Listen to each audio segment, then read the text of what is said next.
My name is Jake Vanderlind. I'm the Customer Success Manager here with the Alexandria program, and I'm going to be your host as we go through talking about our Alexandria 6 to 7 switch information. If you guys aren't aware, or if this is your first introduction to Alexandria 7, welcome. There's been a lot of changes. There's a lot of new features to the program and updates for the various ways that we're interacting with the program. So we're going to kind of give you a big spiel about what's going on with version 7, what to expect as you make that switch, and things that you're going to want to be familiar with. And then on top of that, guys, we're also going to take a couple of minutes to show you some of the things that you're going to want to get from your version 6 system as you're making that transition. So we have a couple of things that we're going to talk about, but we are going to try to keep this really short, really straightforward and to the point. But we do want to answer any questions. We do want to help you guys out with any concerns that you might have. And then from here, we're also going to give you some great instructions on what to do next. Okay, so essentially, if you're joining us today, you have already been pre-approved, and we think that it's going to be a great time for you guys to move into our new Alexandria 7 product. Okay, all of you guys are existing version 6 customers, so you should be familiar with a lot of the Alexandria processes. There are a couple of things that you'll need to be aware of. You should have been given this link by your account executive. If you haven't spoken with them, be sure to get in touch with your account executive following our session today.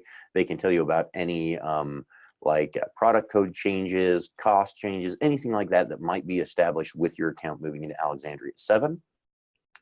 When we're done with our session as well, if you have any questions about the Alexandria 7 program, how to perform things, whether or not you can go in and test out on our demo databases, what you can try testing in our demo databases, any of those questions that you have, you're going to want to reach out to our tech support team. Okay, our 24/7, 365-day-a-year tech support team is always on hand to answer any of your questions, especially if you're trying to evaluate moving from Alexandria 6 to 7. Okay, the idea with this webinar, guys, is to just give you as much information we can right up front about what that change is going to entail. And then any questions that you have, any concerns, go ahead and reach out to our support staff. If you really need some hands-on, like one-on-one implementation talk with somebody about your Alexandria 6 to 7 switch, have one of our support staff get in touch with a customer success team member and get them to schedule a time to do that one-on-one phone call with you, your database, and some evaluation. Okay, so there's a couple of different things here. Go to your account executive if you're ready to just make the switch. Go ahead and get a hold of support with any questions that you have. If you need more help, if you want more information about making that switch from 6 to 7, ask one of our support people to get our success team to schedule a one-on-one phone call with you. Okay, so those are really the things that we're going to be wrapping up with after our session today. Now that we've got a little bit of a line on where we're going to go, let's talk about how we're going to get there. The first thing that we want to take a look at, guys, is switching from Alexandria 6 to 7. This is going to be a really easy and straightforward switch for you guys as we host and manage all of your data here at Alexandria already. It's essentially, you just need to let us know when you're ready to make the switch, and we can go ahead and do that for you. That switch is going to take a little bit of time. It usually takes about 24 to 48 hours for the actual conversion. However, just as a heads up, guys, when it comes to getting the switch in place, we are going to be looking over the summer at you giving us a week time frame. Okay, so a certain day within a week is what we're going to be looking to work on. Exact date options are going to be a little bit tricky just because of the sheer number and volume of people that we have currently looking to make this switch. So over the summer, give us a little bit of time. We'll address those as quickly as we can and let you know when that database has been moved over to that new program. So as I was saying, guys, on our support center, you can get there by clicking on that circle with the question mark in the upper right-hand corner of any Alexandria window. So if you're looking at your circulation pages and stuff, go ahead and click on that right there. Feel free to get there from our Alexandria version 7 demos, as well as from your Alexandria version 6 client, okay? And then if you're in there, you can either look up Alexandria switch. So, oops, let me get to the right support center page again here. So you can either look us up by coming into our search and saying switch to find that Alexandria switch information, or when you get to that support center, guys, go into our getting started resources. So you're going to go into getting started right here. And then if you scroll down a little ways, you'll see that switch from Alexandria 6 to 7 right there, okay? So definitely go in and take a look at those switch resources, because it's going to give you tons of information as well as links to our demo databases, all right? So when it comes to evaluating whether or not version 7 is right for your system, really the only people that can do this, guys, is you. You know your database best. You know the items and patrons and what they're going to be doing. So this is why we have those Alexandria demos available to you. All right, to get there, if you go to the See What Changed option from that switch page, we've got links to both of our demo databases. All right, so if you're a standalone distributed catalog, go ahead and hit that demo one. If you're part of a centralized union group, go ahead and use our central catalog demo. These demos are up and running 24 hours a day, 7 days a week for our customers to go in and experiment in Alexandria without affecting anything in their live data, okay? So feel free to come into these pages, look up patrons, look up items, add one of each, try doing a checkout or a check-in, try running reports. There's tons of things that you can do because these are fully optimized and operational demo databases for you guys to work in. Below that information, we do have some things for you to take a look at specifically. So we're going to talk a little bit about all of the different facets of Alexandria really quick, guys. And if you're ready to jump in and look at something live, I'm tired of looking at text just like you guys are. So when it comes to things like circulation, patrons, items, all of these tools should seem very familiar and extremely user-friendly for you, okay? As you can see, the windows are very much the same to how they were in those old installed clients. The biggest thing that we did with a lot of our Alexandria stuff, guys, is we did some consolidation and cleanup. So for instance, those of you that really remember those circulation windows, charges, reservations, holds, all of these things had multiple options. You had things like patron in stock, item in stock. For charges, you had charges, payments, refunds, credits. You had all of these little subcategories that you had to deal with individually. Here in Alexandria 7, we've consolidated them and made them much more user-friendly. So in the case of holds, am I looking at the patron information or the item information only? Everything else, if it's an in-stock, on-shelf, any type of hold status is just going to show up in the applicable area for the patrons or items. In the case of charges, we've got two sections. You've got charges, so anything that is currently existing on their account and has not been paid for or had anything applied to it. And then we've got historical information, which is every charge, refund, lost item, discarded item, everything that might have placed a charge at one point in time on that patron's history record is going to show up in their history section. And this is really the big name of the game with your Alexandria 6 to 7 switch, guys, is a lot of consolidation, a lot of cleanup, and in some cases, a lot of simplification. When it comes to patron and item management, things are very robust and very user-friendly here as well. You've got multiple search options and criteria all throughout the program. And then interacting with your patrons is super easy. You simply unlock your record and make any changes that you need to throughout the records before saving. We have all of the same tags and information. So if you are somebody that has our Lexile add-on in version 6, don't worry. You're still going to have all of that Lexile information in version 7. The patron management tools are all found under the action menu here up at the top of the page, except for the creation tool. Creation tools and some of the lookup features are still part of the overall window. So you're going to see a lot of that, just again, consolidation of all of those resources. When it comes to managing your patrons, one of the best things that I can say about the program is how we interact with patrons has not changed at all, guys. So if you had scheduled FTP imports, if you were using one of our, if you were using any of our integration packages, guess what? You can still use all those in version 7. The big update with our version 7 patron management, guys, though, is our SIS integration package that now comes with Clever integration. So if you're a school that uses Clever to help manage patron information between various databases, Alexandria is the first library system that has that integration as well. So to get a hold of your account executive, ask them about our SIS package, talk about Clever, let us know if you need any help getting that established once you've talked to that account executive. But that Clever integration is a wonderful new feature with Alexandria 7, guys. Not available in version 6 at all. So patron management, lots of updates, lots of improvements, but overall, it's kind of the same old song and dance. When it comes to item management, guys, same thing. A little bit of some consolidation and cleanup, but for the most part, everything is still in place just as it was, but we've got even more tools and it's been really streamlined to find information. So when you're cataloging your items, guys, things like item cover art and item lookups are extremely fast and powerful. So for instance, if I'm just looking up an item here really fast, oops, I missed a letter there, or a couple of letters, 7 Deadly Wonders. Here we go, let's get the right title in there. Perfect. So as you can see, we're talking 2 to 3 seconds. I've got a hit from a library group, and I can go ahead and hit continue and get that information in there so fast, it's not even funny. Add our item, and as you can see, by quickly getting those records in there, our item cover art is just as fast into the database there, guys. So item record additions and item artwork, extremely powerful in this new Alexandria 7 program. All of the content is controlled throughout the various tabs, just like it was in version 6, guys. So you have a lot of control over the individual MARC records. And for those power catalogers out there, we still have our MARC view and MARC editors. So there's tons of ways for you to get exactly what you want in there for your item records.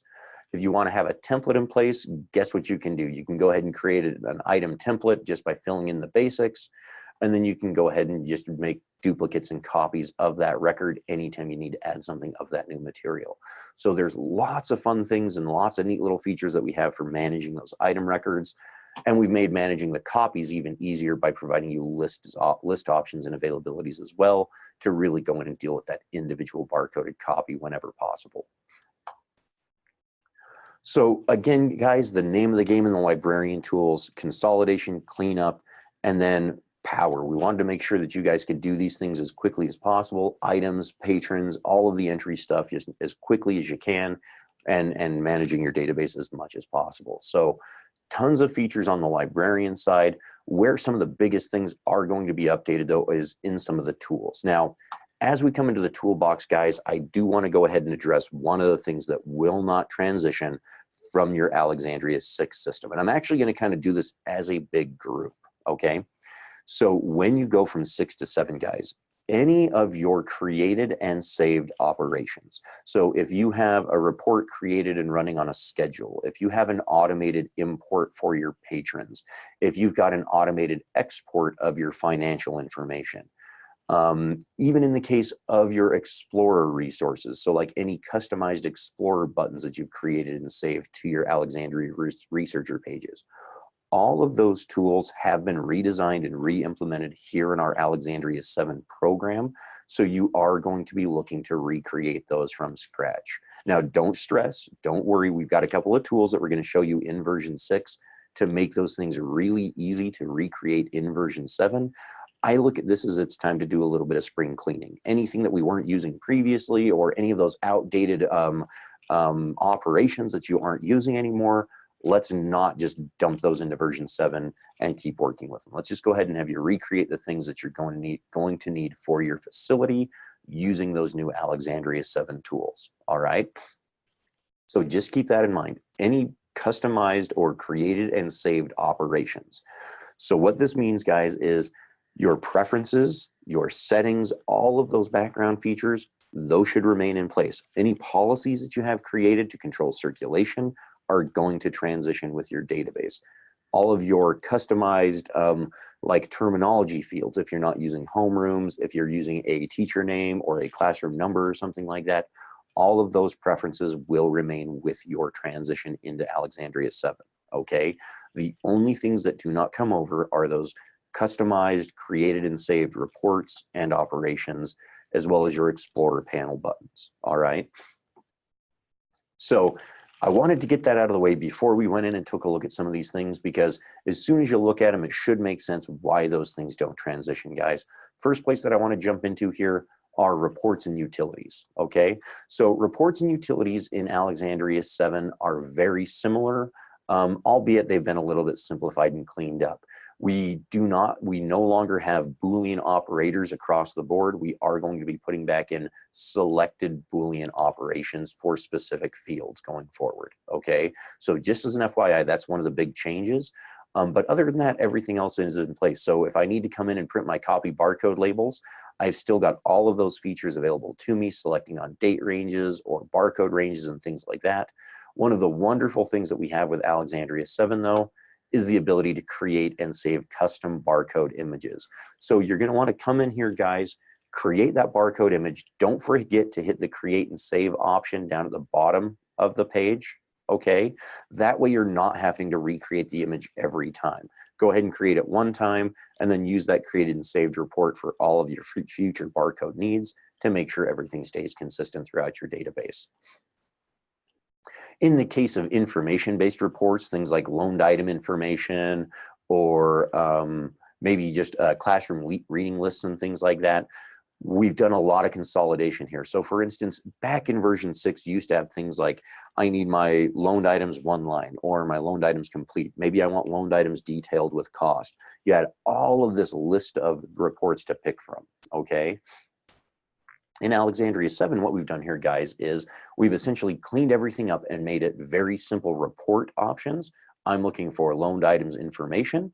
And then depending on what I would like in that report, I have output options. So under my selections tab, here's where I've got all of my selectors so that I can come in and say a specific homeroom, a specific due date range, something like that. But under my options tab, I now have formatting options to get more or less information as needed. So if you ever want to see a version of each, you just come in here and say, go ahead and run the one line and hit run. And then go ahead and say complete and hit run again, and you can see both of those really quickly. Your circulation reports are extremely powerful as well. Basically, anything that you see under circulation with a notice option. So for instance, overdue items and unpaid charges notice. These types of reports also have email outputs, guys. So with these updates to the reports, this also means that getting information to your visitors, to your customers, when it's needed as opposed to when you can get around to it is extremely powerful, because what you can do is you can take any notice report that's set up for an email, go ahead, create it, save it, and make sure that you get it on a schedule, and you can email that information whenever you want to the people on that day. So if I wanted to schedule this loaned items information report, I can have this sent out every week on a Monday at 11 o'clock in the morning.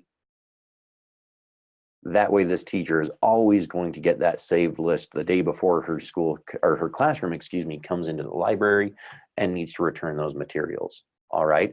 So those report tools are very powerful with the new save features, as well as the notification and email options. And with future improvements to Alexandria 7, they're just going to get even more powerful. We're looking at implementing things like having multiple patron email address options. That way you can kind of pick and choose which person you would like to get an email address to. Oh, Lori, we're right on the same question. So let me go ahead and answer this one live, guys. Lori just asked, is it possible to have more than one email address? Lori, yes, you can. So in Alexandria 7, we can currently have 2 email addresses in a patron record. We're just going to have a comma in it. So right here, as you can see, Darla's got her email address. If we wanted to throw her parents in there as well, parents at, my school or whatever their email address.org. So you can do things like this. The only problem, Lori, with emails currently is that it will send to both. You can't really pick one or the other at the moment.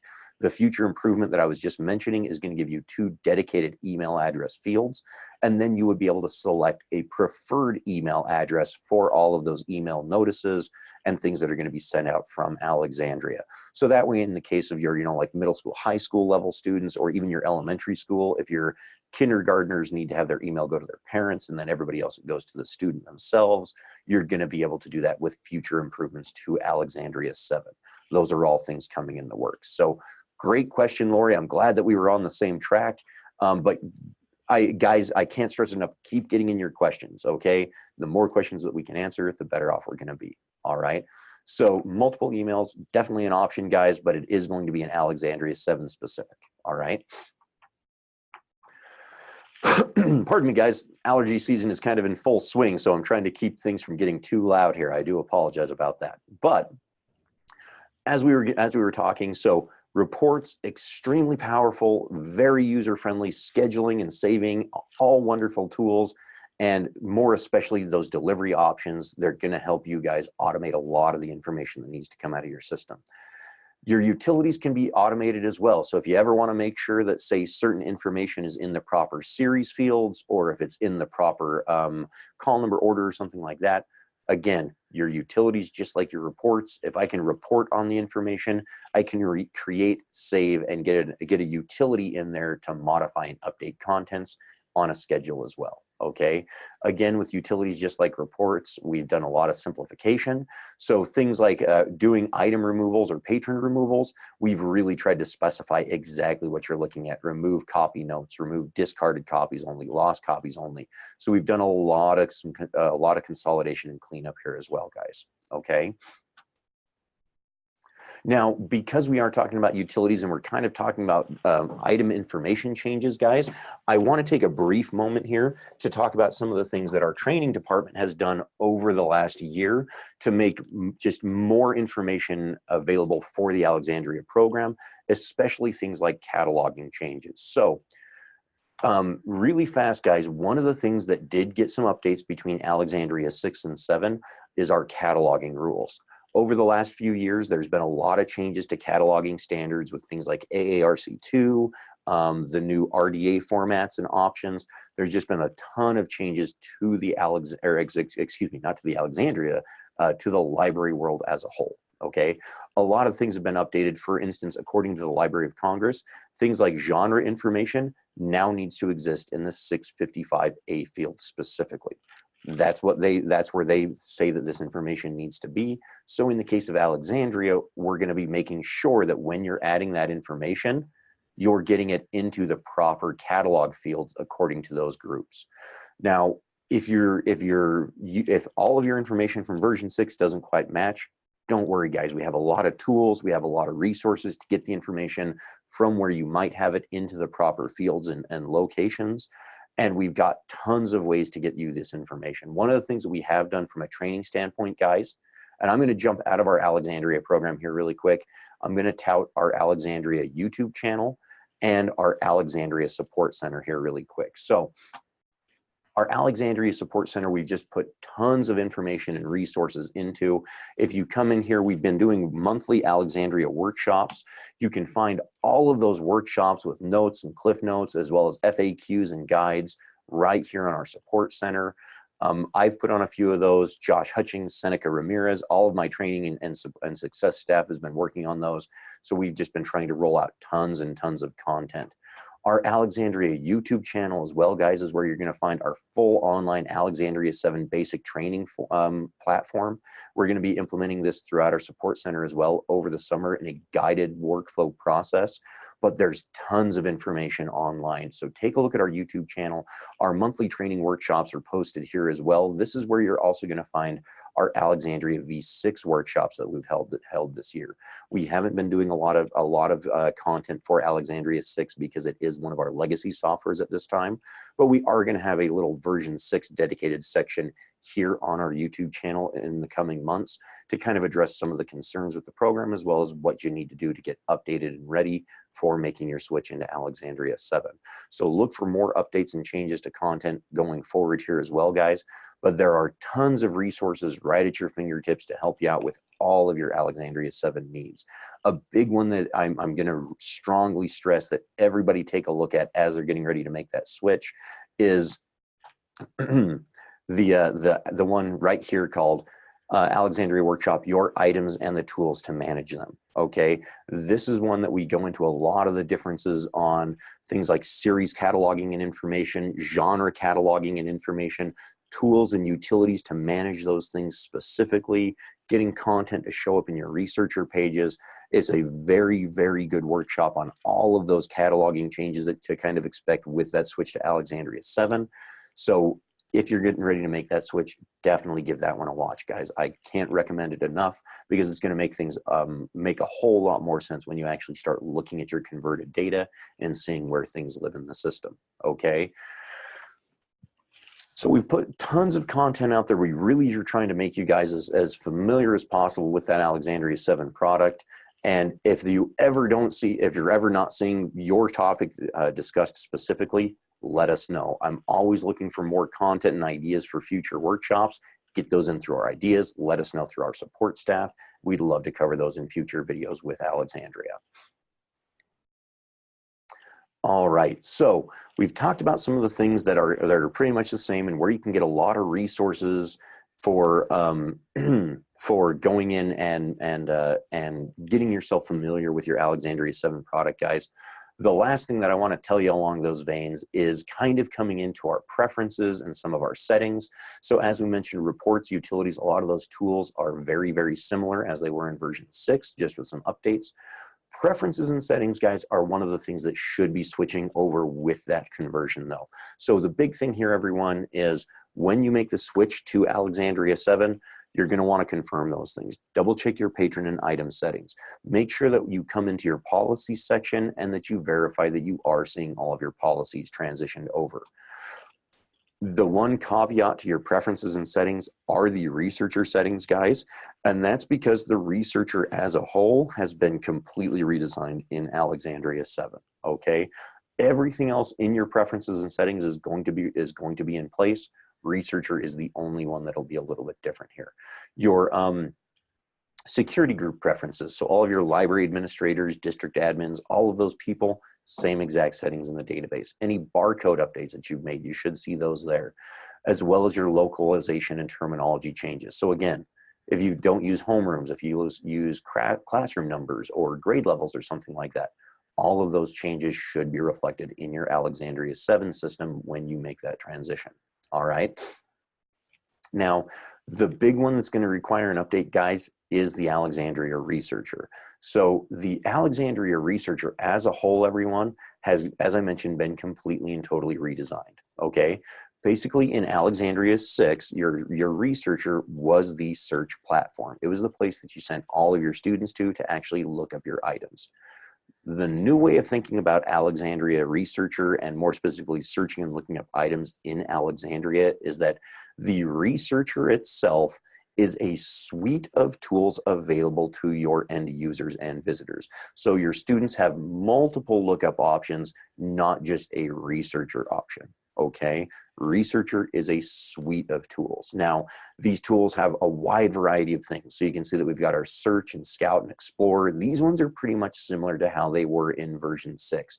Your explorer is just clickable buttons that your students or visitors can peruse through to get different pieces of topical information and then perform searches within those topics. Okay. Now, as I mentioned, your Explorer buttons, so if you did do any customization to your Explorer pane in version 6, you will be needing to redo that in version 7, and that's because of the new way that we build our buttons and search strings, all right? Oops, let me get that researcher open again here. So Explorer, Search, Scout, these things should be very, very familiar to you guys. The big one here, guys, is the search and scout options. So our search is still the primary tool that you guys are going to be looking at. You've got multiple Explorer panes in here that you can work from. We've got advanced search options as well as smart search options or simple search options, as well as pre-search criteria. So if your people want to find something in a specific genre, I want to see things that are biographies about presidents, right? I can come in here and go ahead and perform that type of search to be very specific about what I'm looking for. The idea with our search page here, guys, is we're looking to find a needle in a haystack. I kind of have an idea of what I'm looking for. I'm going to jump in there and find it. A lot of our other search interfaces are for that more of a browse or like kind of grouping style search. So for instance, if I want to go ahead and just look at general genres, I can come into my browse area. And I'm just going to go ahead and grab a couple of different genres here. I want classical fiction. Maybe I want to look for fables and dystopias as well. And then I've got this really nice little bookshelf style view to come in and see all of the different material, get more information, and place items on hold and make reservations, etc. I can even view my map if I need to find out where that material is located in my library specifically. So again, guys, that researcher is a suite of tools available to your patrons to go in and see different options. We've also got things like, for instance, and let me get back to our researcher here, we've got slideshows so that you have a way of showcasing and highlighting material that's in your collection. And we have different layouts and views for those as well. So you can be really creative and have a lot of fun with how you're showing your information off to your patrons. We also have Alexandria bulletin boards, which is a feature that we started implementing in version 6 and is now just more fleshed out. The idea here being, guys, that Your libraries and your schools are wonderfully fantastic places that can have all kinds of things going on. Maybe you've got different club activities. There's a reading club, there's a chess club, there's all these different things that you're going to be doing at your school. Go ahead and use Alexandria to showcase and highlight those things and get people involved. You can even have things like, say there's a school dance coming up, or maybe you've got tickets on sale for a school play. Go ahead and build out a bulletin board where people can click on links and go purchase their tickets or sign up and register to participate in the science fair. All of those things are doable with your Alexandria system through all of these tools. On top of that all, we've even brought in a patron status section. What this means, guys, is that no more having to be the one to control all of the information flow back to your patrons. You can simply have your patrons come to their Alexandria system and log into the patron status section where they can see items that they have checked out, fines and overdue copies. If they've got a mobile device, they can even bring this up on their mobile device and bring up a scannable barcode right there on their phone, on their tablet, so that they can perform all of their circulation without having their library card on their person. Okay, so there's tons of tools and features that all of your end users and visitors now have access to in Alexandria, all of that through the Researcher. So again, let's keep in mind, guys, the Researcher is a suite of tools available to your students, and it's got all kinds of different options. As an FYI, guys, we are currently in the process of moving our Alexandria program into a new underlying framework, and you're going to see a lot of these things here in Alexandria Search as we're rolling those things out. So for instance, all of these Scout and Researcher pages are getting onto a more mobile-friendly layout. So as you can see here, guys, all of our pages are going to scale and be sized according to whatever device they're being used on. So get your kids looking things up using their iPhones, using their tablets, basically any device that can connect your students to the internet or your visitors to the internet. They can get on, interact with the Alexandria catalog, place items on hold, view maps of your collection, anything that they need to do with those materials, all right? Now, as I mentioned, those Explorer panel buttons are going to need to be recreated along with your reports and saved operations. So if you guys are ready to kind of look at a few things to address in version 6 prior to making your switch to version 7, we're going to go ahead and do that at this time, okay? Again, guys, if you do have any questions, oh, there's a great question, Lori. Does the status area show the textbook module tool? Lori, wonderful question, and yes, it does. So let me go ahead and show you that really fast. So when we're in patron status, if you are an Alexandria textbook tracker user as well, we've got our textbook information in here, okay? So they have the ability to come in, look at their information, see when it was checked out, when it's due by. They have return date options, charges, and fines. Everything is viewable right there in that patron status section. If you allow your students to renew items back out to themselves, right there from that status page, they can even go ahead and renew an item back out to themselves if it's allowed by policy, okay? So there's tons of tools available for your patrons to go in there and manage their account information. Even in the case of charges, Lori, if your students have charges on their account, but they also have credits, they can go ahead and apply those credits to charges right there through that patron status. They do not have the ability to currently make payments through that window. We are looking at bringing that in, down the road so that people will be able to process payments as well. So lots of improvements that are coming, but yeah, there are tons of tools in there for managing both library items and textbook items for your patrons. Wonderful question, Lori. All right, so let's keep those questions coming in here, guys. But as I mentioned, we're going to go ahead and take a quick look at version 6. I know that we've talked about it, a whole bunch of stuff in Alexandria 7.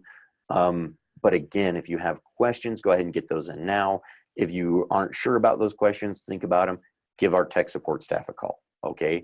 They can answer any of those questions that you need, make sure that you're on the right track. So when it comes to transitioning from Alexandria 6 to 7, here we have our Alexandria 6 window. Hopefully you guys are extremely familiar with this one.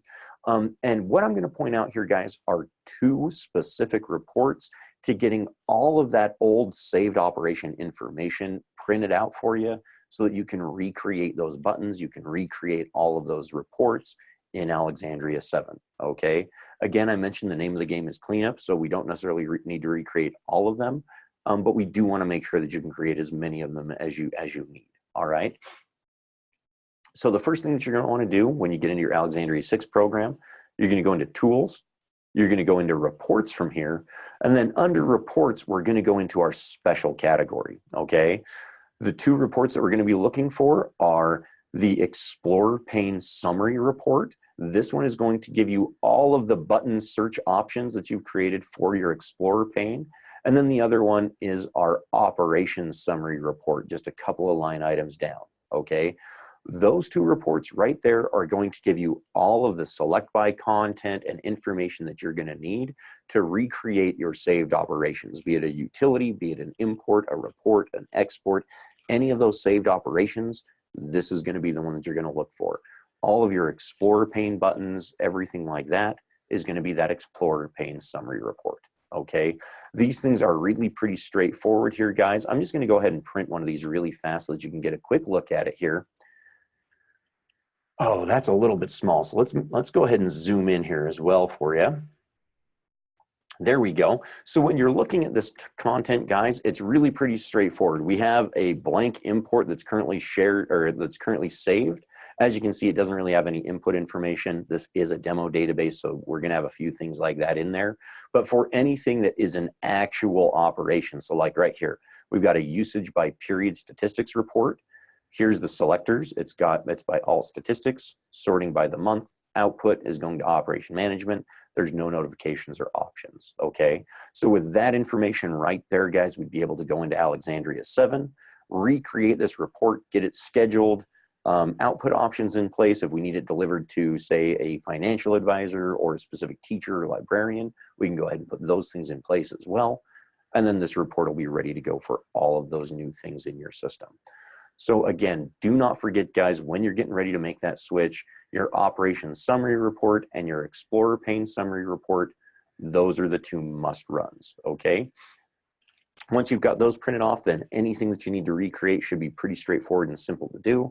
And if you need any assistance with recreating any of those things, just go ahead and let our support staff know and they can get you pointed in the right direction. That's about the extent of what we're going to look at here in version 6, guys, is just those two reports. But if you do have any questions about version 6 specifics going into version 7, definitely let us know. All right, everyone. So that kind of brings us to the end of our presentation today. We've covered a lot of different things regarding Alexandria 7 program. Just again, as another quick FYI, guys, be sure, go out and hit that Alexandria V7 switch page. So go to our support.companioncorp.com, go into our Alexandria 7 Getting Started section, and go ahead and grab those Alexandria switch from 6 to 7 resources, okay? My recommendation, and I know I've probably said this a couple of times, guys, definitely take a look at our YouTube channel, guys. On here, we did a very specific managing inventory in Alexandria 7. There is also a managing inventory in Alexandria 6. Let me scroll down here. Managing your inventory, Alexandria 6. These are great resources, guys. We cover everything end to end. We talk about the inventory module. We talk about doing inventory through the circulation window, the benefits and pitfalls to both styles, as well as all tools and utilities that you're going to need to run for performing both types of inventory as well. So if you have specific questions on those processes, definitely take a look at the videos. Give our support staff a call. They can walk you through all those processes as well. If you've done inventory in Alexandria version 6, you can do it the exact same way in Alexandria 7. And if you have any recommendations, guys, so as a little bit of a heads up, just to kind of let everybody know, our Alexandria training department has become our Alexandria customer success department, okay? We're doing a lot of internal changes and kind of reapproaching how we want to get information out to our customers. And my team and I have kind of been tasked to pick up both those things. So let us know what kind of information you would like to see in videos, any improvements, and then, you know, our success team is also going to be reaching out to you guys to address specific needs for your sites as well. So a lot of changes coming from Alexandria as a company, as well as through Alexandria as a program, all here to better your experience and make your use of the Alexandria system even more seamless and impeccable than usual. So we really want to help you guys out and make you as successful as we possibly can. And we're going to do everything in our power to do just that. Again, if you're ready to make the switch, go ahead and contact your account executive. If you've got any questions or concerns, give our customer support team a call. And if you still need help from there, ask our customer support representatives to get you in touch with a success specialist to set up a little bit of a one-on-one call to evaluate your system and Alexandria 7. Take care. Thank you so much for being Alexandria customers, and we look forward to your continued use of our product going forward. I hope you all have a wonderful rest of your day. Take care.